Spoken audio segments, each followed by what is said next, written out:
Hola, hola, bienvenidos a Charlemos con Jimena, conversaciones sobre fronteras, identidad y pertenencia. ¿Qué ocurre cuando una mujer decide que su lucha no tiene fronteras? ¿Cómo se sostiene el amor por un país incluso desde la distancia cuando el corazón sigue tan prendido y encendido por la justicia? Soy Jimena Purita y esto es Charlemos, un espacio para conversar sobre migración, identidad y pertenencia a través de esas voces que cruzan fronteras sin olvidar de dónde vienen.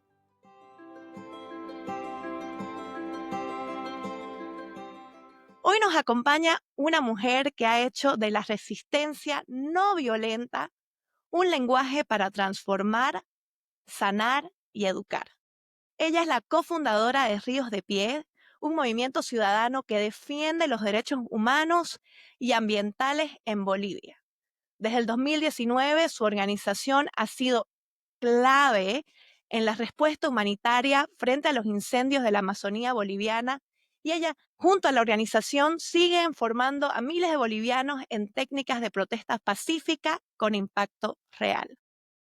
Además, ella es Senior Programs Officer en la Human Rights Foundation y forma parte del Consejo de Liderazgo del World Liberty Congress, espacios donde su voz resuena como puente entre lo local y lo global.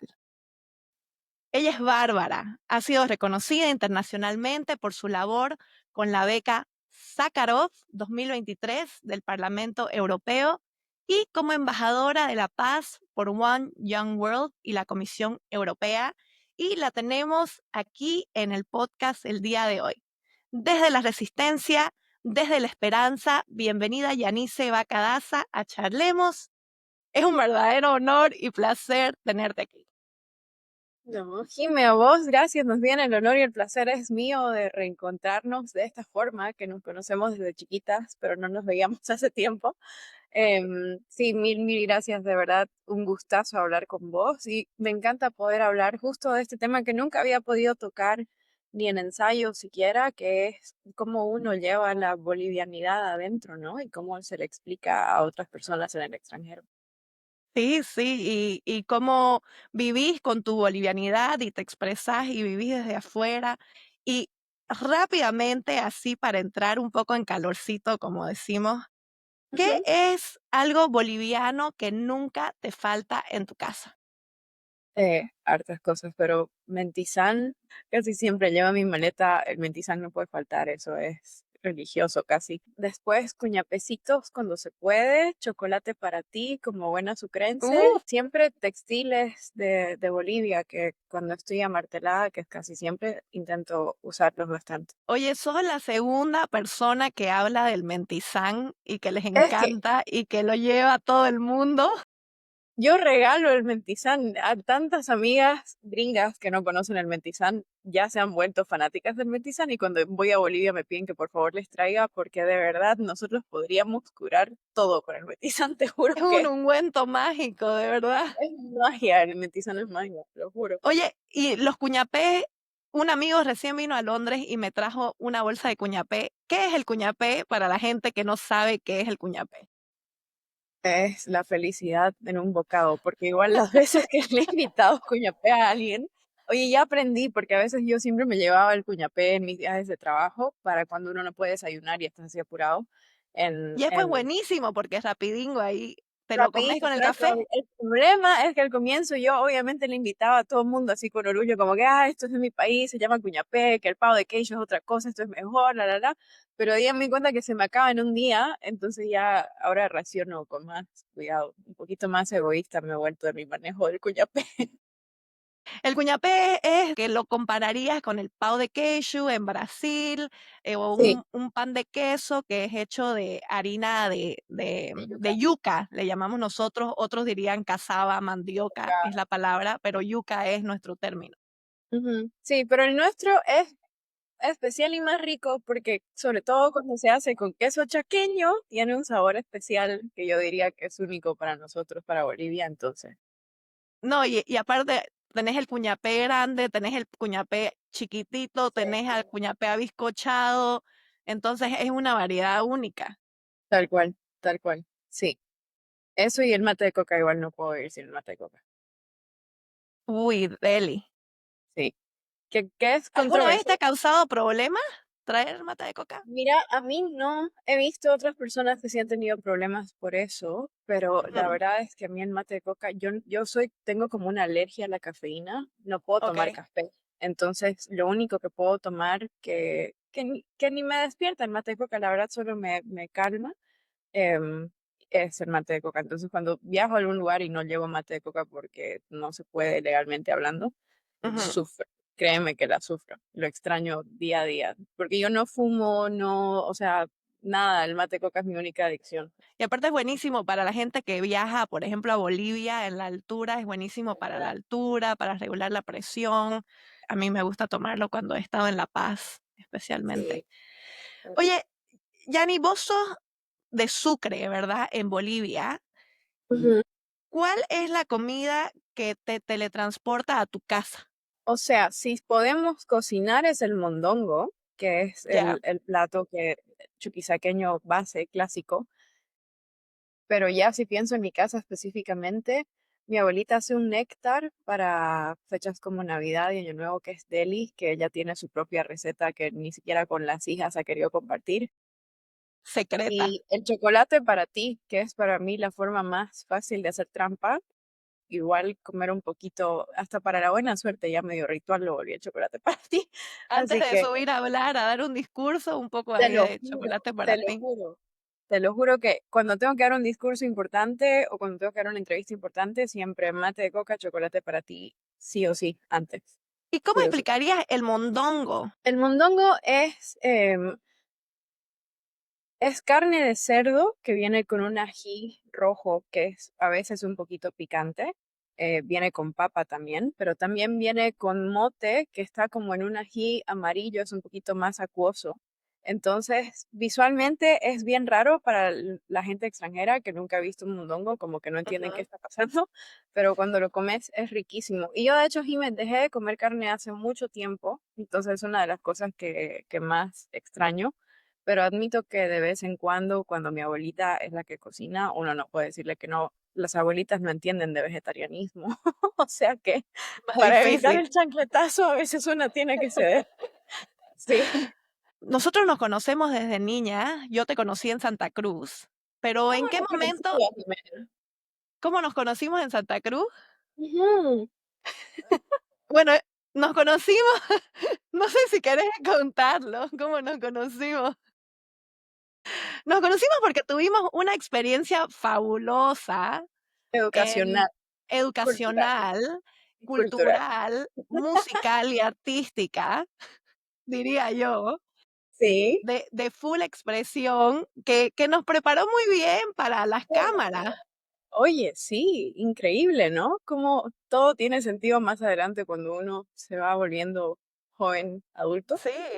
Participamos en un reality de televisión de niños de talento que se llamaba Código Fama en esa Ujú. época en ATV, y fue una experiencia súper divertida que en verdad la pasamos genial, ¿no? Y que yo me acuerdo, ¿qué edad teníamos? Y me teníamos como nueve Teníamos años. entre 14, no, teníamos un poco más, teníamos entre 13 y 14 años, creo.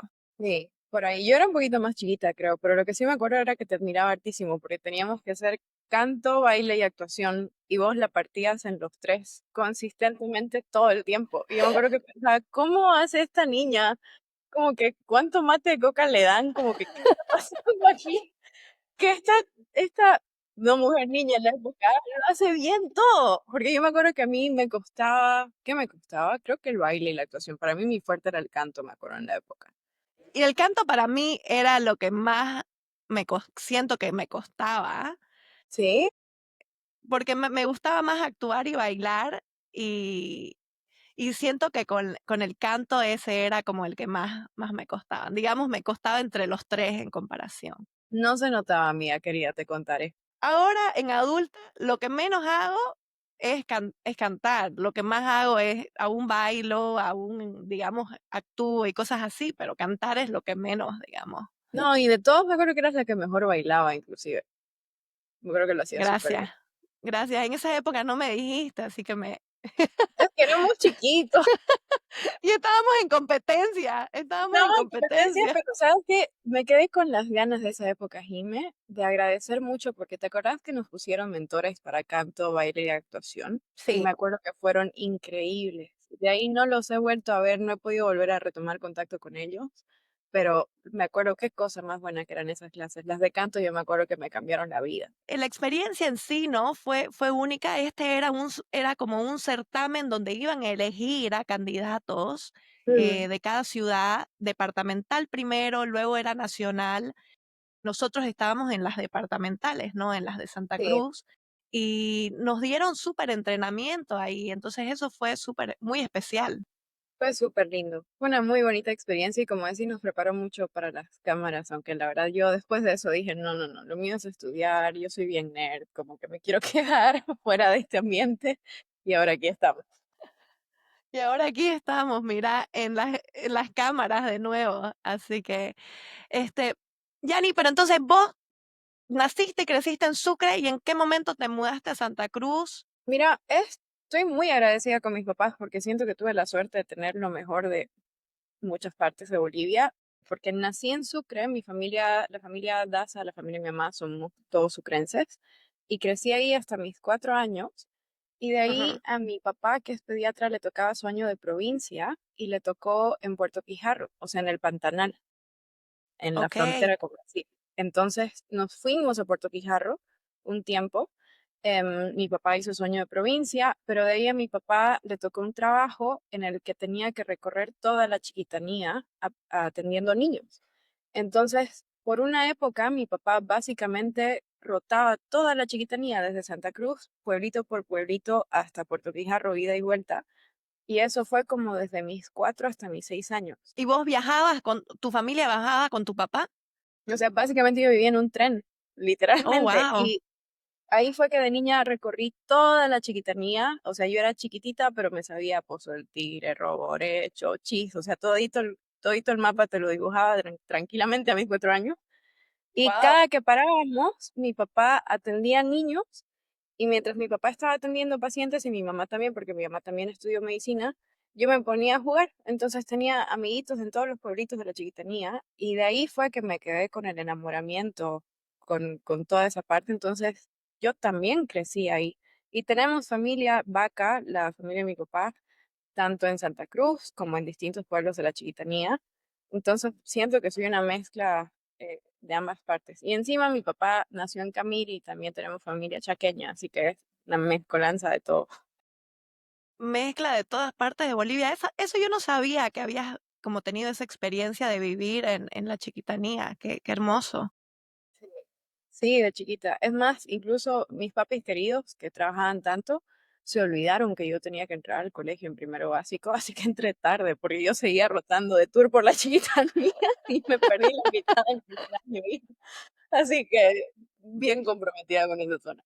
Bien comprometida. Pero entonces vos has estado, porque es una forma de migración, ¿no? De moverse, de cambiar, eh, de lo que llamas hogar en un lugar de Sucre, a moverte en diferentes partes de la Chiquitanía, a estar en Santa Cruz y luego Ujú. a irte de Bolivia. En qué momento te vas de Bolivia? ¿Por qué decidiste como ir a Bolivia? ¿Qué te motivó? Eso, mira, me encanta poder contar esto porque lo han contado por mí, lo han contado mal personas con malas intenciones en redes sociales. Yo me voy de Bolivia a mis 18, 19 años con becas porque quería estudiar relaciones internacionales y ya en la época yo sabía que quería enfocarme en temas de pacifismo y no violencia. Y aunque hay buenas universidades en Bolivia que enseñan esto, yo quería un programa específico. Así que apliqué para conseguir becas porque mis papis jamás podrían haberme pagado el estudio en el exterior. Eso no es algo que está en nuestras capacidades económicas. Mira, gracias a Dios y a tanto estudiar, conseguí becas y me fui becada a la Universidad de Kent. El detalle sí es que la Universidad de Kent, que está en Ohio, en Estados Unidos, que tiene un programa, capaz el mejor programa de no violencia, diría yo, después de Harvard, la beca no cubría todo, la beca cubría el tuition, que se llama, que es los estudios en sí, el costo de asistir a la universidad, y Ujú. parte de dónde vivís y qué comes. Pero yo tuve que trabajar 2 trabajos desde mi primer año en la universidad hasta que me gradué y mantener las notas buenas para no perder las becas. Sí, porque depende de las notas, ¿no? Vos mantenés la beca dependiendo si sos bueno en el estudio. Exacto, bajás en tus estudios, perdés las becas y cómo vas a pagar el endeudamiento que tenés ahí, ¿me entendés? O te vas de la Ujú. universidad finalmente porque no puedes pagarla. Así que cuando yo me fui fue así y estuve trabajando, me acuerdo que en mi primer año trabajaba hasta las 3, 2, 3 de la mañana y de ahí mis clases empezaban 7 de la mañana y eso era de lunes a sábado. Y mis papis obviamente se quedaron en Bolivia, toda mi familia está en Bolivia, yo no tengo Ok, ni un solo familiar en Estados Unidos. ya. Y fue muy duro, de verdad que eso es algo que no se habla mucho, pero yo admiro muchísimo a la gente que se va, sobre todo a nuestro país, que ya de por sí siento que es difícil para cualquier persona irse de su país a otro país. Pero yo creo, Jime, que para los bolivianos es todavía más difícil porque nuestra cultura es tan única y es tan fuerte en comparación a otros países. Yo siento que no veo tantas tradiciones, tanta identidad cultural con la claridad que tenemos en Bolivia, aunque obviamente hay muchas cosas en las que falta solucionar problemas identitarios también, Ujú. pero no había nada ni remotamente, o sea, yo no, habían 3 latinas en mi universidad, aparte de yo, todos los demás eran de otras partes del mundo, los internacionales. Y obviamente, aunque las amo a esas amigas, yo no siento que la cultura mexicana sea similar a la nuestra. No encontré No, para nuestra identidad nada. en ninguna otra comunidad internacional, la verdad, hasta el día de hoy. Y eso es súper importante porque creo que yo siento lo mismo y es una de las razones por la cual era importante para mí hablar de este podcast y hablar Ujú. con otros bolivianos. Y no es por decir, ay, nuestra cultura es así o es mejor o nada que ver con eso, simplemente es estas características que de verdad son muy distintas y incluso en las comidas, en los nombres, el lenguaje que son diferentes, ¿no? Sí, 100%. O sea, porque de nuevo, cada país tiene su propio acento en español, obviamente en Latinoamérica, y cada país también tiene sus propias palabras que tienen un cierto significado, pero yo me he dado cuenta que nosotros tenemos tantas palabras indígenas en el español boliviano que Ujú. a veces cuando no estás en contacto con esa parte de tu identidad no te das cuenta, pero no es solo las palabras, hasta los modismos. ¿Sabes qué me cuenta, Jime? Y no sé si vos o alguno de tus invitados lo han notado.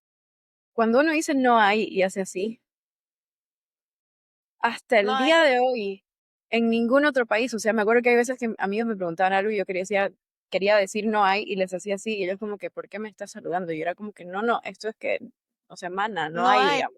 Como que, y eso es tan normal en Bolivia, yo siento que cuando haces así es como que no hay.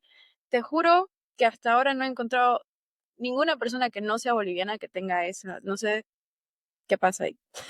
A ver a otros, si los que escuchen el podcast, si hay algún otro lugar donde piensan que tienen el no hay, a ver que nos avisen Sí, para que. porque Pero sí, después otras palabras es más fácil, tipo cachivache o sino macurca, que son palabras no es españoles, son palabras de idiomas indígenas, no solo de Bolivia, porque también hay guaraní en Paraguay, etcétera, pero siento que estamos, pese a que nuevamente hay mucho que resolver en Bolivia y eso se nota hasta en nuestra vida política respecto a nuestra relación con nuestros pueblos indígenas, siento que son una parte tan presente en nuestra identidad que, que, que no no lo veo en otros países, opinión personal. estoy de acuerdo. Y, por ejemplo, en la manera en la que yo hablo el español, incluso con otros latinoamericanos, tengo que como disminuir Mm, mi acento o mi dialecto camba, digamos, ¿no? Que tengo que reducir las palabras que uso porque si no, no me entienden. sí, tal cual. ¿Te ha pasado? Sí, sí, sí. No, y encima como esto es algo que no sé si a otros bolivianos les pasa, pero como mi mamá es colla, mi papá es camba, y a mí me movían de un lado al otro del país todo el tiempo, yo siento que desde chiquita como que mi acento se automodula al lugar del país donde estoy o con quien estoy hablando. Entonces, yo en 2 días en La Paz te voy a hacer la collísima más colla del mundo y en 2 días en Santa Cruz también te voy a hablar con la cama más camba del planeta. Y es Cambanga. porque cuando estoy en el exterior y me encuentro con mezclas, ni yo entiendo mi acento, hija, así como que, ¿qué me está pasando? Pero es sumamente único. Incluso tengo un amigo, que no voy a decir su nombre porque no le pedí permiso, pero tengo un amigo boliviano, que es cambísima, sí, habla cambísima. Y el pobre estaba tan cansado de que se le hagan la burla de su acento en el exterior, que se casó con una chica que me encanta, que es una de mis mejores amigas. Sí, mi amigo es cambísima, su esposa es campanga, ¿me entendés? Es como que esa mujer habla y es una poesía costumbrista, la tipa ya, es como lo más chamba que existe. Y él siempre me dice, uno de los beneficios de estar casado con ella es que cuando alguien me critica mi acento, yo le traigo a mi esposa y ella es 3 veces más, entonces entienden que no me Se lo las estoy... presento. Ajá, es como que este es el acento de nuestra región y yo como que lo entiendo perfectamente. Es súper genial. Y es una de las cosas que, por ejemplo, a mí, mi papá hablaba de una manera, mi papá era un poco mayor, entonces él había crecido con esas palabras súper costumbristas, aparte que había crecido en el campo y tenían otros modismos y la cultura, ¿no? De ir de ser en Santa Cruz, de ser un pueblo a ser una Sí. ciudad, que también cambia la manera en la que vivís. Entonces, yo aún mantengo creo muchas de esas palabras y a veces incluso cuando voy a Santa Cruz, ya mis amigas me dicen, ay, ya nadie habla, ya nadie dice eso y yo sigo diciendo esas palabras viejísimas, ¿no? Tal cual. Que, de que yo me quedé, digamos, con esas palabras.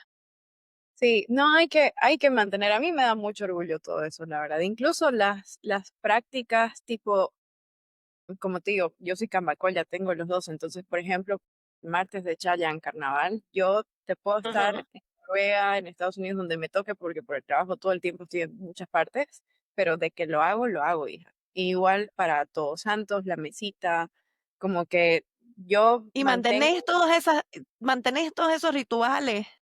sí o sí, o sea, eso sin fallar. Y si sé que me va a tocar viajar para esas fechas, busco igual, a ver, por ejemplo, hablar de la chaya. Que explica qué es la chaya, qué es la chaya primero. Bueno, la chaya es un ritual que hacemos el martes de carnaval, que en realidad se hace Ujú. el martes de carnaval, pero también se hace cuando tenés un auto nuevo o una casa nueva. Es como para bendecir y limpiar el espacio. Es como una limpia de aura. Exacto, lo que los gringos vibrando alto dirían, pero esto para nosotros viene hace miles de años. Y se hace con un pequeño bracerito y bueno, tenés que prender tus carboncitos y Ujú. encima se pone tu ofrenda, ¿no? Y parte de la ofrenda tiene que ser, hay distintas partes de Bolivia que lo hacen distinto, pero se pone mistura, se pone cierto tipo de, a veces se pone suyos chiquitos, depende de cada persona qué es lo que va a poner, qué es lo que va a significar, y vas cuarto por cuarto en las esquinas. A mí mi abuelita me enseñó a hacerlo rezando, otras personas hacen, no rezan un Padre Nuestro, sino hacen ahí hay un sincretismo religioso, igual que viene por la mezcla con la Iglesia Católica, etcétera. Pero bueno, el tema es que cuando uno quiere hacer eso en países donde legalmente las casas, los cuartos tienen que tener las alarmas de incendio cuando sienten un poquito de humo, se pone complicada la cosa, ¿ya?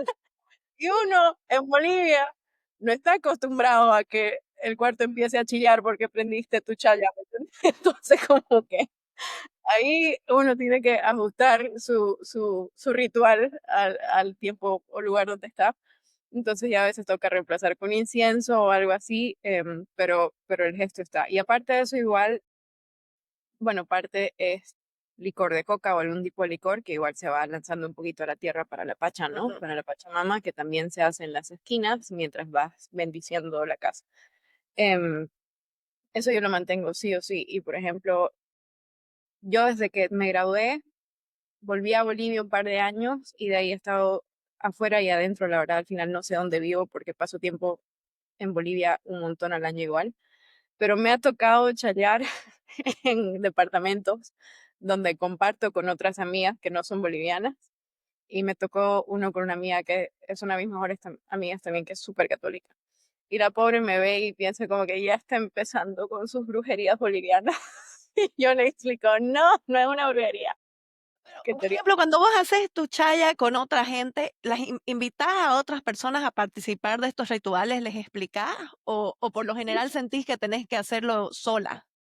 No, o sea, si estoy en una, por ejemplo, cuando lo hago, yo antes vivía en un departamento con una amiga, rentábamos entre las dos, porque las dos estábamos entre y sale. Y esa es la mía que te digo que es súper católica. Entonces, a ella yo usualmente la habría invitado porque yo hacía en toda la casa, pese a que no era todo el apartamento mío, solo era un cuarto, pero a mí me han enseñado que es en toda la casa. Y la pobre Claro, como católica iba detrás mío tirando agua bendita, así como que toda asustada. para cancelar, cancelar.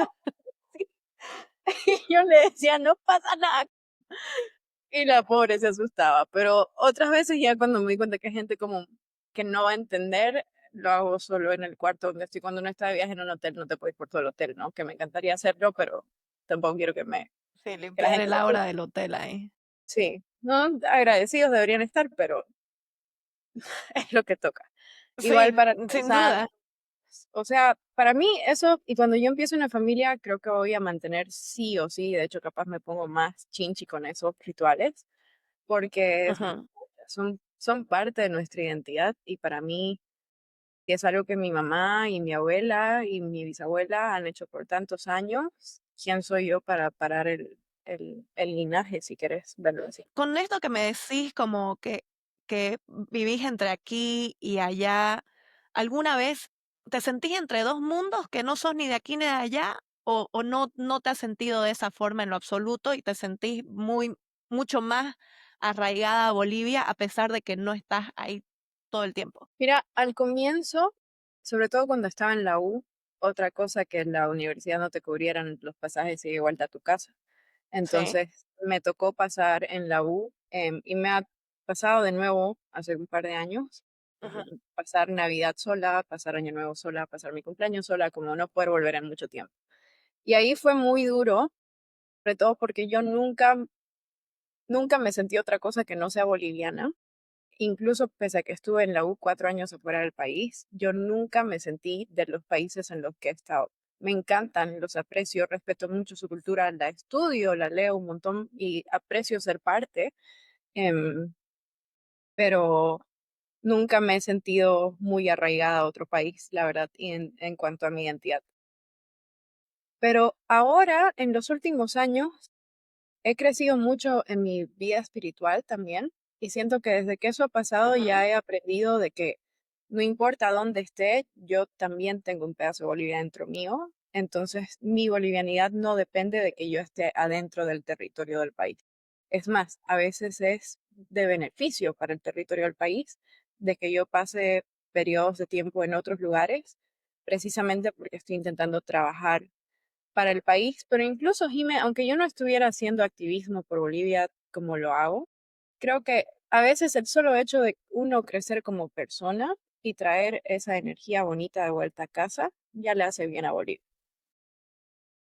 No sé, vos, ¿cómo te has sentido respecto a eso? Bueno, yo igual salí de Bolivia así sin querer queriendo, digamos, ¿no? En verdad, mi plan siempre fue quedarme en Bolivia. Sí, fue una situación de la vida que se dio una oportunidad, iba a representar a Bolivia afuera del país, entonces para mí era como algo importante que en esta oportunidad, que era una oportunidad de estudio a través de este programa que se llama Colegios del Mundo Unido, yo iba a ser representante de Bolivia ahí. Entonces sentía que era algo aún más importante que ir y representar. Pero obviamente ya a partir de eso se dieron otras oportunidades y también fue una cosa que se abrió esta oportunidad para ir a la universidad y estudiar en la universidad y, y entonces ya ahí yo continué, ¿no? Tratando de mejorarme, tratando de adquirir más conocimientos, tratando de crecer en diferentes rubros, pero sí siempre me sentía que llevaba a Bolivia o era la representante de Bolivia afuera. Sí, Al ser un país tan pequeño, en términos de población, porque geográficamente somos relativamente grandes, pero en términos de población somos una población de, ahorita creo que somos 12 millones de personas en todo Bolivia, que por ejemplo eso es todo, es más de lo que tiene Londres. toda la población de Bolivia es más de lo que tiene esta ciudad. Entonces, era aún más importante como tratar de mostrar mi cultura, quiénes éramos, por qué somos distintos, qué es lo que nos hace únicos. Pero siempre he estado como conectada en el sentido de qué es lo que está pasando ahí, mi familia vive ahí, cómo puedo ayudar, qué puedo hacer, qué puedo traer de vuelta a casa, o cómo puedo ayudar a otros bolivianos, ¿no? Siempre he Ujú. tenido como ese, pero a veces no lo he podido entender por qué es tan grande ese arraigo. Sí, es súper grande la Martelo. Hay una canción de Matilde Casasola que se llama De Regreso. Me Ujú. encanta escuchar seguido cada que estoy con ganas de volver a Bolivia o cuando estoy llegando a Bolivia después de un viaje. Y en esa canción ella habla justamente de este tema, ¿no? Y esta mujer escribe de esto hace tanto tiempo, en los 70 creo que salió esta canción, de cómo no importa Ya, dónde uno va, es como que la Pachamama te llama de vuelta, es increíble el jale, pero ¿sabes qué, Kime? Ya metiendo temas de no violencia, Gandhi decía que cada uno nace en el país eh, que tiene los desafíos espirituales necesarios para su crecimiento. Y él decía que él sentía que cada uno era como un bebé y el país de donde uno viene era la mamá que te da leche para que puedas crecer. Que hay como ese tipo de apego al país al que venís. Y yo siento que, por ejemplo, en el caso de Ríos de Pie y en el caso de Bolivia, que con el activismo que hemos hecho en Ríos de Pie hemos pasado por momentos muy duros. No solo yo, sino todos los chicos del movimiento de verdad son héroes para mí, ni qué decir los bomberos. Pese a que obviamente no es bonito pasar por esos momentos, yo siento que no habría querido por nada del mundo nacer en ningún otro país que no sea Bolivia y vivir ningún otro momento de Bolivia que no sea este, porque de nuevo, pese a lo duro que es y a lo difícil que es, y eso que estoy hablando de un grupo de activistas que dentro de todo, de alguna forma, nos damos un poco de tiempo para hacer trabajo. Hay otras personas en el país que lo tienen mucho más duro que nosotros y lo sabemos porque ujú, lo vemos a diario en nuestro trabajo. Yo creo de verdad que Bolivia tiene no solo el potencial, sino que yo estoy convencida de que va a ser el país que le va a mostrar al resto del mundo la, los pasos a seguir cuando este proceso de caída del sistema económico y de desastres medioambientales a nivel mundial vaya como que calando lo suficiente para que todos nos demos cuenta de que, hey, no lo estamos haciendo bien, hay que cambiar el rumbo. Siento que Bolivia todavía tiene tanta identidad cultural y tiene tantos valores innatos por nuestros pueblos indígenas y por nuestras experiencias históricas, que en serio creo que podemos ser una lumbrera moral para, o sea, yo creo que Bolivia puede ser para el mundo lo que en su momento fue India, cuando tenías a Gandhi, a la Madre Teresa, como que hubo un momento en que la India y los Himalayas, etcétera, fueron como un centro de referencia moral, ético, hasta religioso a nivel mundial. Yo siento que Bolivia va a hacer eso en el futuro, sé que hay muchas personas que lo creen, y precisamente por eso yo sé que estamos cansados de momentos históricos, que parece que todos los años hay un momento histórico en Bolivia y que ya no queremos Han nada. habido, es que cada año ha habido un momento Ha sido histórico, duro. algo sin precedentes ha pasado cada año. Está por volver a pasar también con las elecciones este año y sabrá Dios que se viene el año, pero de verdad sé que todo esto, por malo que es pasar por ese momento, está poniendo las bases para que como país eventualmente tengamos mucho que dar a los demás. Y de hecho, ahorita que estamos hablando de cómo nos hemos sentido en el exterior, el único país, Jime, en el que medio que me he sentido como en Bolivia y que se ha ganado mi corazón, y yo soy muy celosa con mi corazón para que sea solo de Bolivia siempre, ha sido Costa Rica. Yo creo que Costa Rica es un poquito un ejemplo de lo que Bolivia puede ser a futuro. Mira, Costa Rica es un país que cuida tanto de su medio ambiente, pero eso no es una coincidencia. Este país decidió ya hace muchos años, no me acuerdo exactamente en qué año, pero el siglo pasado, después de una época de guerras con países vecinos, dejar ir a o sea, cancelaron su servicio militar, no tienen militares, básicamente. Y todo el presupuesto que era para lo militar lo pusieron en salud, educación. Y eso ha generado que sea un país que tiene su propia industria de medicina súper buena, un país que tiene un énfasis en la protección del medio ambiente sumamente alta. Y gracias a eso tienen un ecoturismo magnífico y es uno de los países con mejores economías Ujú. No sabes cómo lloré la primera vez que fui, que vi eso, porque fui como, esto es lo que sería nuestra Chiquitanía si no la estuviéramos quemando todo el tiempo. Y literalmente mi primer viaje a Costa Rica fue una semana. Era como un retiro espiritual, pero la pasé aprendiendo mucho también de la política, la historia y el manejo medioambiental. Lloré toda la semana, Jime, porque era como ver lo que sería Bolivia si nos pusiéramos todos las pilas, si nos pusiéramos todos de acuerdo y tuviéramos una democracia plena. O sea, fue hermoso. Y desde entonces Costa Rica se ha vuelto como un poquito mi punto de referencia, pero obviamente en lo administrativo del Estado, pero en lo cultural Bolivia es otra cosa completamente. O sea, la cantidad de pueblos indígenas, de lenguas, tradiciones que tenemos, eso no. ¿Crees que quizá con este referente que decís de Costa Rica, qué es lo que también nos faltaría a nosotros tener para poder tener esos cambios que vos veis en Costa Rica? Mira, esos cambios se han dado de nuevo porque desde que se reformó el Estado en Costa Rica, hubo un cambio de dirección en cuanto a dónde se ponía la inversión. Y eso es un cambio, si querés, del Estado. Eso es un cambio administrativo estatal. En nuestro caso, obviamente, tenemos un gobierno que no está priorizando ni la salud ni la educación, partamos de ahí, tampoco el ecoturismo, el medio Ni el medio ambiente, ambiente. sí.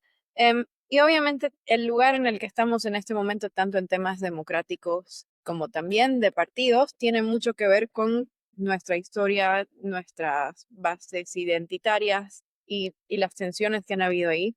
Pero yo creo, Jime, que eso más bien va a contribuir a futuro. O sea, es un proceso de construcción. El problema es qué tan rápido aprendemos. Depende de nuestras acciones, si se aprende en esta generación o si la seguimos tarreando y la generación que viene va a poder entender. Pero más bien yo creo que justamente aún más con el cambio climático y los problemas que Ujú, hay, ujú. más allá de la destrucción causada por el mismo gobierno, sino por el cambio climático mundial en general, el hecho de ser un país que está en el medio, que tiene tantos ecosistemas y que encima tiene tantos pueblos indígenas que todavía mantienen sus tradiciones, más bien nos da mucho potencial económico, político, etcétera. De verdad que Bolivia podría ser y puede ser, y yo sé que algún día va a ser un referente en muchas cosas a nivel internacional. Me encanta soñar sobre todas estas cosas que deseamos para Bolivia. En algún momento, porque vos trabajás en tantos espacios internacionales, ¿en algún momento tuviste que romper algún estereotipo que se te ha impuesto siendo boliviana en estos espacios? Altísimo. ¿Sí? Altísimo y al mismo tiempo eh, mira, para empezar, yo siempre digo que los bolivianos somos como una especie en extinción, porque siempre es como que, ay, nunca he conocido a alguien de Bolivia, o sea, es tan raro para... Sí, es verdad. Casi nunca hay más de una persona boliviana. Cuando yo encuentro a alguien boliviano en un evento que yo no sabía que iba a haber otro boliviano, me emociono tanto que probablemente lo aburro un poco, pero es como que, ¡ah! Porque casi nunca hay, precisamente porque no existimos mucho internacionalmente, a diferencia de otros grupos migratorios.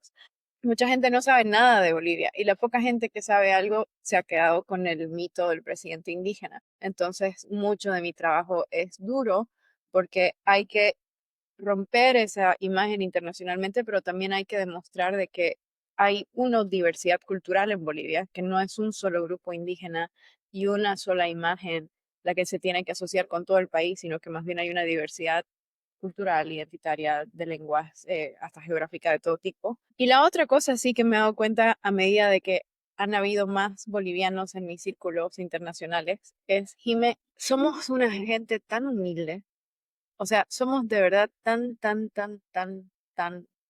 humildes. No me, pero en el buen sentido, pero a veces en el mal sentido, porque yo veo gente de otros países, no voy a nombrar los países, pero tienen o sea, vienen de fábrica con el ego más grande que su propio país. O sea, es increíble cómo vienen directo con toda la confianza y la alegría del mundo y son gente súper feliz y súper bulliciosa y de entrada te hacen reír y no sé qué y no sé cuánto. Los bolivianos siempre estamos calladitos, como que da pena, no queremos interrumpir las cosas. Y me ha costado a mí cuando he tenido viajes con amigos bolivianos a lugares donde hay que hablar en público. Y a ver, de esto siento que puedo hablar, Jime, con mucha autoridad porque yo manejo varios programas en mi trabajo en distintas Ok. instituciones, donde cada año tenemos gente de distintos países y por un año hacemos viajes juntos. Con Entonces yo estas ya organizaciones. Ajá, o sea, tengo un programa en una organización, otro programa en otra organización, pero como que ya siento que yo conozco globalmente, te puedo hablar desde Hong Kong hasta Camboya, hasta Zimbabue, Venezuela, Bielorrusia, Rusia, la diferencia entre un polaco y Latvia, o sea, yo me conozco bien las culturas y la forma de trabajo. Y los bolivianos, o sea, quitando que yo soy boliviana, porque creo que soy un poquito una excepción en eso, siempre somos muy tímidos y calladitos, Jimé. Siempre tengo que ir y decir, hey, habla, hey, anda, habla de tu caso, hey, habla con la persona, con el periodista, como que siempre hay que empujar, porque es como que hay un sentimiento de respeto y también humildad que a veces nos juega en contra a nivel internacional en este tipo de espacios. Eso ya he notado que gente de otros países me han hecho notar, los bolivianos siempre son los más calladitos, todo está bien en tu país, ¿no? Y yo como que no, no está bien, solo que nos cuesta hablar. No como otras personas que llegan y de entrada, prum, venden el cheque. Y por ejemplo, creo que esto es importante mencionar con respecto a lo que ocurría o lo que ocurre en Bolivia con los incendios, que ya lo tratábamos un poco antes, que mientras Bolivia cada año, desde el 2019, progresivamente ha perdido millones de hectáreas, gran parte del mundo sigue únicamente mirando al Brasil y a la Ujú. Amazonía brasilera. Y eso ha sido muy difícil incluso para mí, como activista y trabajando con áreas medioambientales desde Londres, poder transmitir y explicar. ¿Cómo ha sido eso para vos? Duro, duro y frustrante. Y me imagino que eso no ha sido solo mi experiencia, creo que es la de todos, porque inclusive en redes Ujú. sociales yo a veces en Salud Medio Internacional saco una noticia del Brasil o algo, que entramos todos a comentar en Bolivia también, en Bolivia se ha quemado más y nada, no reportan. Pero cuando sí reportan algo de Bolivia, usualmente suele ser algo positivo del gobierno o a lo mucho neutral. Muy rara vez ha salido algo crítico. Y entramos todos igual a comentar, pero ¿por qué no nos escuchan? Estaba explicando. Y la gente se empieza a pelear en redes sociales. Eso ha sido tan común y de nuevo responde al hecho de que ha habido un lavado de imagen muy efectivo para el gobierno de Evo Morales, no tan efectivo para el de Arce. Hay que ver qué viene ahora. Pero este mito del presidente indígena que protege el medio ambiente y la Pachamama se ha vendido muy bien precisamente porque, y esto es lo que a mí me molesta muchas veces, Jimé, yo siento que ciudadanos de otros países, sobre todo en el norte global, si se quiere, tienen muchas quejas, probablemente, y no digo probablemente, muchas de ellas muy bien fundadas contra sus propios gobiernos por la forma en que sus gobiernos han tratado a los pueblos indígenas y a distintos grupos minoritarios en estos países. Lo que a mí me molesta es cuando miran a nuestro país desde los lentes de su país, cuando piensan que las dinámicas políticas de su país es la misma en nuestro país y por lo tanto, si este político está diciendo o repitiendo la misma narrativa que este otro político de su país que ellos sí aprueban y que o este partido que sí les gusta, entonces, esta tiene que ser también la persona que voy a apoyar en Bolivia o que voy a defender en Bolivia, que es lo que pasaba todo el tiempo con Evo. El problema es que nuestro país, a diferencia de otros países europeos, no es tan simple, es mucho más pluralista. Hay mucho, no es tan derecha e izquierda, no es como inclusive en Estados Unidos que solo hay dos partidos políticos. En Bolivia Correcto. tenemos partidos políticos para regalar ahorita, o sea, en general siempre hemos tenido distintos, nuestra historia en general es muy distinta. Entonces, me molesta mucho cuando gente extranjera, por la rabia y los resentimientos que tienen sobre la política en su propio país, desahoga a través de la política en nuestro país. Se desahoga sus frustraciones, sus quejas, sus resentimientos en su país, tomando acciones y apoyando con mucha ignorancia, sin escuchar la voz de los bolivianos que están en Bolivia o que estamos trabajando en cosas en Bolivia y simplemente decían que ellos saben mejor y que los que piensan distinto en Bolivia es porque somos ignorantes o porque nos lavó el cerebro Estados Unidos o alguna cosa así. Pero no es, no es justo. No es justo porque la asimetría para hacer conocer nuestra voz como ciudadano boliviano es muy distinta a la que tienen ciudadanos de países donde no se restringe la libertad de expresión, donde hay mejores condiciones laborales inclusive, donde hay mayor acceso a la educación, donde hay mayor acceso al internet. O sea, es como, y eso es lo que más, una de las cosas que más me frustran de la época de incendio, Que ya Ujú. obviamente, por ejemplo, en Ríos de Pies sabemos que el gobierno no va a pagar los incendios porque no les conviene, ya no lo esperamos. Hay muchos grupos ambientalistas que pasan mucho tiempo exigiendo cambio a las leyes y nosotros trabajamos con ellos y apoyamos eso, pero nos queremos enfocar en también un rol importante, como todos los roles, apagar los incendios hoy y por lo tanto trabajar tanto con los bomberos. El hecho de que el gobierno no solo no apoye, sino que perjudique el trabajo que se intenta hacer para salvar para salvar los bosques, los animales, que no deje entrar donaciones, por ejemplo, cosa que vos también has visto, es ya pues el colmo, o sea, realmente No, y frustrante. es durísimo desde una labor humana, ¿no? Desde de tener compasión por las personas. Voy a leer una parte de tu último ensayo que acabas de publicar y lo voy a leer en inglés y luego le voy a poner unos subtítulos en español. Acabas de publicar este ensayo que se llama Bolivia's Silent Destruction.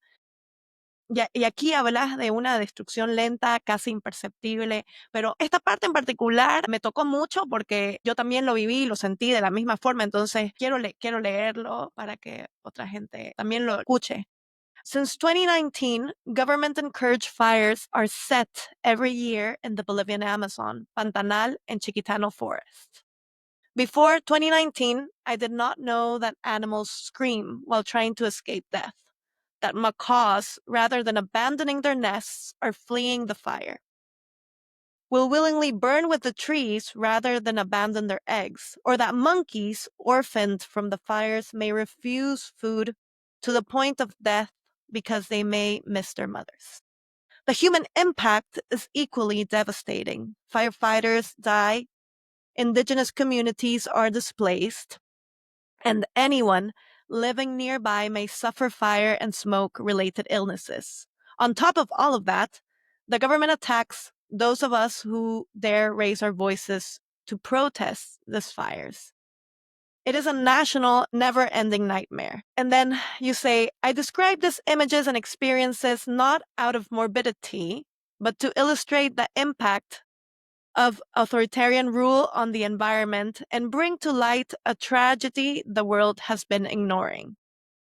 From July to November 2024, Bolivia experienced the biggest environmental disaster in its history.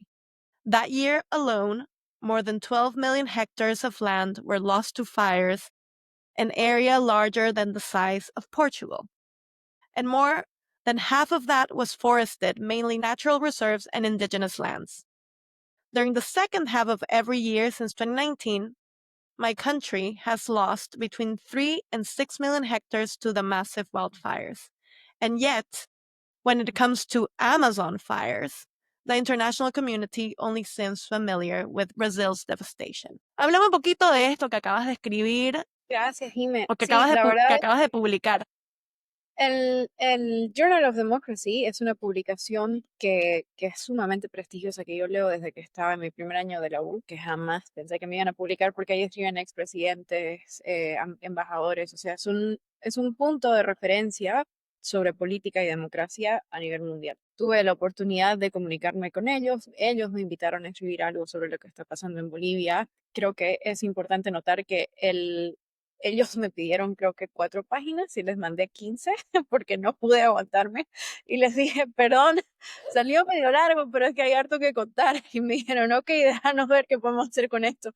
Y creo que estuvieron debatiendo más de un mes, quería, sobre qué hacer, porque era como que me pidieron algo corto, pero no hay forma de contar esto de forma corta. Es algo tan complejo y tan pesado que terminó Ujú. siendo mucho más largo y más bien aceptaron y lo han publicado en su totalidad, lo cual es súper Wow. raro. A mí me enorgullece mucho que se le dé tanto espacio a Bolivia y que se le dé espacio a Bolivia para explicar bien qué es lo que está pasando en Bolivia, porque estoy cansada de leer analistas extranjeros que opinan sobre nuestro país sin entender un pepino de lo que está pasando, casi digo otra palabra, pero no lo voy a decir. Y este ensayo de verdad, dime, la verdad es que desde que empezaron los incendios en 2019 hasta ahora, y no solo yo, o sea, hay activistas increíbles, Daniela Justiniano, vos misma, o sea, hay hartísima gente, Lisa Marela, que acaba de sacar un reportaje que ganó premios inclusive sobre temas de la chiquitanía. Hay mucha gente muy valiosa que hemos vivido tanto, y yo siento que la época de incendios es tan dura, es tanto trabajo, de verdad la gente no entiende cómo cómo uno se amanece literalmente días y días intentando coordinar, porque encima todo es tan lento y tan difícil en nuestro país, peor el año pasado porque no había gasolina. Es como que 6 meses trabajas sin parar, sin que nadie te pague, de hecho todos voluntarios, ¿no? Y de ahí los siguientes 6 meses es como intentar descansar y recargar, ponerte al día con tu trabajo, intentar salvar tu economía para prepararte para los próximos 6 meses. Entonces nunca paramos a escribir y documentar lo que está pasando. Yo hace mucho tiempo quería ver la forma de poner en papel todo lo que hemos vivido, que es tantísimo. O sea, este ensayo no es nada. Sé que todos tenemos mil historias que tienen que ver con los incendios, pero por lo menos esto siento que es un pequeñito ejemplo para que quede documentado en algún lado que nos están quemando, que se sepa internacionalmente. Y las experiencias de ahí de verdad que son muy duras y afectan mucho. Yo me acuerdo que cuando fui a los incendios el 2019, cuando estaban empezando en agosto, yo tenía una pareja en la época, que ya terminamos, pero somos muy buenos amigos, todo está bien. Pero lo que quiero contar es que cuando fui a los incendios, me terminé quedando más tiempo de lo que pensaba. Volví y después, mucho tiempo después, conversando con él, me dijo, sí, o sea, después de ese viaje cambiaste tanto, nunca fuiste la misma persona. Nunca más fuiste la persona que eras antes de ir a ese viaje. Y siento que todos los que han pasado experiencias duras, que han ido a ver esto, y de hecho me he obsesionado un poco y mucho de mi trabajo ahora se enfoca en la parte de salud mental y resiliencia en activismo, precisamente por esta experiencia, para entender qué nos pasó a los que estuvimos ahí ese año. Y hay una cosa, Jime, que un autor que se llama Jack Soll ha escrito al respecto, se llama Moral Injury en inglés, que es es una herida moral básicamente en español. Hay todo un libro, toda una teoría sobre esto, que es como que poblaciones que están sufriendo agresión, que están sufriendo violencia, hay como ciertas cosas que te esperas. Y siento que, por ejemplo, hay cosas que yo siempre me he esperado de un gobierno autoritario, política, intenten hacer fraude en las elecciones, todo eso uno lo ve venir en Bolivia y en cualquier país que no sea democracia. Pero ahí yo nunca pensé que iba a haber tantos animales morir por culpa de un mal gobierno. O sea, ese es un nivel de maldad que yo nunca pensé que iba a haber y que cuando lo vi me rompió el alma. O sea, hasta el día de hoy me dan ganas de llorar cuando lo pienso. Y eso es una herida moral porque te rompe tus parámetros morales de cómo vos crees. O sea, incluso en los malos, yo todavía pensaba que había un poquito de dignidad como para no quemarte y matarte tantos animales todos los años, ¿me entendés?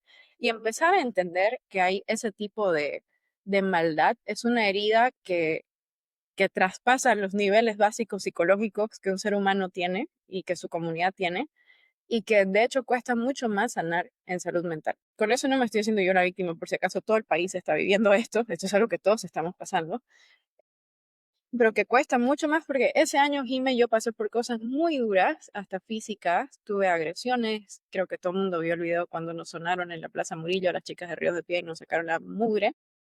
Y a mí lo que más me ha dolido hasta el día de hoy, yo no me preocupo porque me peguen, el día de mañana me pueden pegar de nuevo en la Murillo, no me afecta psicológicamente, estoy súper tranquila, yo entiendo que eso es parte de mi activismo, pero ver que le hagan esto a los animales, eso sí que no lo podía sostener, o sea, de verdad que me rompió mucho y siento que a mucha gente que vio muchas cosas pesadas, más allá de lo físico, es cómo te cambia internamente. Yani, ¿cómo has curado eso o aún estás sanando ese espacio? Todo el país lo estamos intentando sobrellevar, ¿no? No soy solo yo aquí, somos todos los que estamos metidos en eso, pero sí, Jimé, te reconozco de que a raíz de todo esto y para poder seguir en el activismo, he tenido Ujú. que redoblar y mega hiper reforzar mi trabajo espiritual, sobre todo más que psicológico. Tengo prácticas de meditación, de oración súper fuertes todas las mañanas.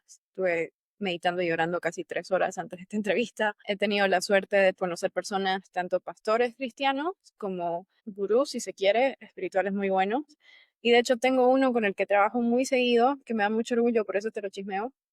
Es un monje, ya no es monje, fue monje mucho tiempo, budista, que se llama Jack Cornfield. Él ha escrito libros muy buenos para la gente que quiera leer sobre cómo hacer activismo y hacerlo sin romperse. Les recomiendo mucho sus libros. Y lo conocí a él por casualidades de la vida y pese a que él es un guía espiritual budista y yo soy una persona que mezclo muchas religiones, pero principalmente me considero cristiana, católica, por ahí. Ujú. Trabajamos muy bien y ha sido muy bueno encontrar este espacio porque tampoco uno quiere llenarse de rabia ni de odio contra otras personas por el trabajo que está haciendo, porque ahí la empeoras y haces más duro todavía tu activismo. Y la única forma de hacer un activismo sostenible, peor en un país tan inestable como el nuestro, es teniendo, creo yo, prácticas psicológicas y espirituales muy fuertes. Vos, Jimé, contame de tu vida espiritual, psicológica, personal. Te toca. Soy una persona muy, muy positiva. Creo que eso Siempre es ha lo sido, que eso es sí. parte de lo que me ha ayudado. Este lema como que a pesar de las adversidades, sé porque lo he visto muchas Ujú, veces, ¿no? Que en los momentos más difíciles siempre hay una luz al final del camino. Creo que ese concepto me ha mantenido con esperanza para no desfallecer. No quiere decir que entre medio no tengas momentos de ruptura.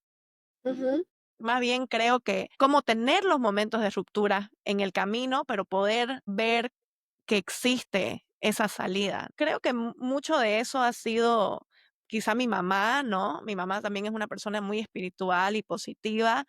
Yo también me considero religiosa o espiritual. Sí siento que tener esa área espiritual reforzada de que todo puede cambiar. ujú, Porque lo he visto en mi vida, cómo todo puede cambiar, como de un día estás aquí y el otro día todo puede cambiar. Y sí, hay veces suceden cosas peores, pero hay veces también suceden cosas mejores y creces y vas mejorando y vas aprendiendo. Entonces, creo que eso es lo que me mantiene un poco Tu cuerda, mami ¿no? siempre Sana. fue muy positiva, eso me acuerdo igual muchísimo de tu mamá. Como que Sí. tu mamá y vos siempre eran la alegría del cuarto cada que estaban ahí. Y todos los demás así estresados. Pero no es un positivismo falso.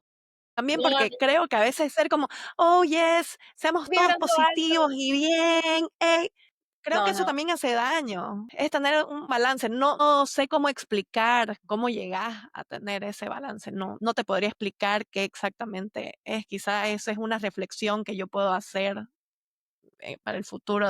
Eso es lo que me ha mantenido a mí con esperanza. Sí, 100%. Peor con todas las cosas que hemos visto. Y por eso igual, Jimé, la importancia de mantener los rituales, ¿no? Nosotros siempre con Ríos de Pie, Mm, cuando vamos a hacer trabajo en la Chiquitanía, las comunidades tienen y te enseñan, y es hermoso, las propias prácticas. Lo que uno escucha a veces de niño a los abuelitos y no lo tomaba en serio y uno aprende a pedir permiso al hichi para entrar a ciertos lugares, respetar quién es el señor, el dueño del bosque donde estás yendo. De nuevo, mantener estas prácticas incluso en el exterior, todas esas cosas son parte, son prácticas espirituales que a mí me encantan mantenerlas y que para mí son innegociables. Ayudan mucho, de verdad, a sentirse conectado. Es más, te cuento una más, Jime, porque me dieron ganas de contarte. dale. Esto es súper personal, pero igual. em, Después del 2019, de lo que empezó los incendios y todo lo demás, obviamente muchas Ujú. personas quedamos un poco mal emocionalmente. Y eso que un poco mal emocionalmente después del despelote que fue los incendios, el fraude de los 21 días, todo el país, todos estábamos mal. Creo que eso para mí fue devastador, ¿no? Fue durísimo. Devastador porque, bueno, por muchas razones, pero seguí No, pero contándome. contá por qué. Te toca. Devastador porque no se solucionó los incendios, porque los incendios siguieron, porque se politizó demasiado, porque Ujú, esta causa que era tan noble y sí, tan racional y tan de verdad, ¿no? Tan real, desapareció. Sin embargo, los incendios continuaron, las sí, leyes incendiarias continuaron. Esto continúa cada año y por una cuestión política, este espacio que habíamos obtenido de fuerza para hablar sobre lo que estaba ocurriendo en esta región, en este ecosistema, se desvaneció, digamos, ¿no? Entonces, y nuestra voz quedó sumergida bajo este paño político que empañó de cierta forma y que era otra causa, que es otra historia, digamos, ¿no? Que sí está relacionado, pero que era diferente a esa causa medioambiental. sí, sí, sí, y que es la causa más importante y que al final solo la terminamos agarrando los jóvenes, porque incluso fue parte del cabildo del 4 de octubre de 2019 el tema de los incendios. Pero después siento que ese pedido del cabildo fue el que se olvidó, mientras en los otros temas, que no digo que están mal, los otros temas de ese cabildo fue respetar el derecho al voto, si hay fraude vamos a protestar de forma no violenta, cosa que hicimos, etcétera. Pero esto también fue un tema central y continúa siendo un tema central y siento que ha caído solo en los jóvenes. Pero está bien. Creo que en cierta forma prefiero que seamos los jóvenes los que trabajemos esto a la larga. Pero lo que te estaba contando era que yo igual, obviamente todos quedamos muy afectados, en eso podemos estar de acuerdo todo el país. Y algo que mi abuelita me ofreció y que te cuento que me ayudó mucho fue, no sé si has escuchado la práctica de llamar el ajayu. No, Ya, contame, aquí no, yo no con la he mi cosa, escuchado. mira, Está lo que bien, a ver, pasa es que contanos. el ajayo es el alma de la persona en muchas culturas andinas, para muchos pueblos indígenas. Y se cree que cuando te pasa algo, un trauma o algo muy fuerte, claro que aquí no se usa usualmente la palabra trauma, pero te lo estoy contando en nuestra versión millennial, es como que tu ajayu se asusta y se sale de vos, como que se queda ahí. Entonces, para sanar de un susto o, por ejemplo, una depresión muy dura, que en este caso se conocería como que perdió su ajayu, tu mamá o tu abuela tienen que hacer un ritual para llamar tu alma de vuelta. Y mi abuela me dijo, yo creo que te has asustado mucho con lo que te pasó por allá, que volver a llamar a tu ajayu. Y ya como que ya, ¿cómo hacemos? Pero ya estaba mal esa época, me acuerdo. Y me dijo que necesitaba una polera mía, si no me equivoco, alguna ropa o algo así. Y ella hizo sus rituales en la noche, vos tenés que estar durmiendo y ella como que Hey, llamó el ajayo en quechua, como que hizo todo el ritual para llamar el ajayo y te juro que me desperté feliz el otro día, hermana, te lo juro. O sea, es increíble, increíble. Y ese tipo de cosas, por ejemplo, hay mucha gente que las critica y que no las cree, esas son prácticas más collas si crees, pero a mí me mm, encanta. O sea, personalmente me fascina. Y después está el otro tema igual de la martelo, que es algo que igual me costó mucho y que yo creo que a muchas personas con las que vas a hablar les pasa, no sé si conoces esa palabra. no, no la conozco. El amartelo, que también, si no me equivoco, viene del quechua, también de culturas andinas, es cuando te enfermas porque extrañas tu casa. Y extrañas tanto tu casa que o te enfermas físicamente o te viene depresión. Entonces, hay formas de trabajar el amartelo para que eso no te pase. Y una de ellas es que tu abuela te tiene que, o tu madre, o quien vas a extrañar, te tiene que dar una manilla que te la pones y no te la quitas hasta que vuelves a tu casa. Mi mamá me hacía algo así con una manilla, siempre me ponía antes de irme para protección, pero no, no la llamábamos de esa forma, pero sí me parece súper interesante. Amartelo, por ejemplo, eso del ajayo y el amartelo son cosas andinas, son de pueblos indígenas de los Andes. Estoy segurísima de que tiene que haber alguna versión también de nuestros pueblos indígenas de tierras bajas, pero yo amo todas esas cosas, las escarbo, las busco y las mantengo, o sea, es súper, súper importante. Si pudieras hablar con esta Yanice, la que hizo las valijas, la que hizo todas las maletas, la que empaquetó su vida, ¿qué le dirías hoy? Que va a volver, que esté tranquila, lloré hartísimo, que va a volver a Oh. Bolivia, que todo lo que está haciendo es por Bolivia, y que es una campeona que la admiro mucho. Bueno, antes de despedirnos, tenemos una tradición en el podcast donde cada invitado deja una pregunta para el siguiente invitado sin saber cuál es la pregunta. Ujú. Entonces, cuando terminemos la entrevista, me vas a dar tu pregunta, pero nuestra anterior invitada te dejó la siguiente pregunta. Si tuvieras que elegir otro país donde vivir, que no sea Bolivia, Estados Unidos y Costa Rica, ¿dónde sería y por qué? Pero es que, ¿por qué no se puede Bolivia? Ah, sí, puede ser Bolivia. O sea, si se puede Bolivia, siempre Bolivia, por Siempre sobre todo. Bolivia. Sí. Bueno, pues, Yani, gracias de verdad por tomarte el tiempo, por recordarnos que resistir no siempre es gritar, a veces es persistir en Ujú. medio de la no violencia, del silencio. Gracias por mostrarnos que emigrar no significa desconectarse en lo absoluto, sino más bien encontrar nuevas formas de estar presentes, de seguir cuidando lo que amamos, incluso desde lejos. De verdad, por compartir tu historia, por ser tan abierta acerca de tu causa, nos muestra que la no violencia no es pasividad, sino es una decisión firme de transformar desde la conciencia, desde el cuidado, desde la unión, desde el poder colectivo y lograr transformaciones más profundas en nuestra sociedad. Así que espero que cada persona que escuche este episodio sepa que aún en medio de una destrucción un poco silenciosa y fuerte, siempre hay alguien dispuesto a hablar y que a veces eso basta, ¿no? Para empezar a cambiar las cosas y a cambiarlo todo.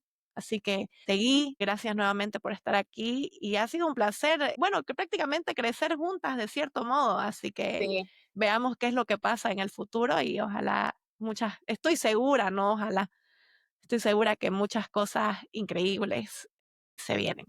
Mil gracias, Jime. Que vos siempre estés bien también. Sos un referente boliviano donde vas. A mí me han hablado muchas personas. Hay una activista que se llama Jimena, ¿la conoces? Y yo como que, desde niña. Gracias por todo lo que haces por el país, hermosa. De verdad, te admiro desde niña, te admiro un montón y te quiero un montón también. Así que mil gracias por hacer este espacio para todos los que nos vamos y que extrañamos casa un montón. Gracias, Yanni. Gracias de nuevo por compartir tu historia con nosotros. Y bueno, a ustedes oyentes, gracias por acompañarnos en este episodio y por tomarse el tiempo de escucharnos y de ser parte de Charlemos. Como ustedes saben, este espacio es para vos, para nosotros, para nuestra comunidad. Y si te gustó este episodio, seguinos y suscríbete para no perderte ninguna historia.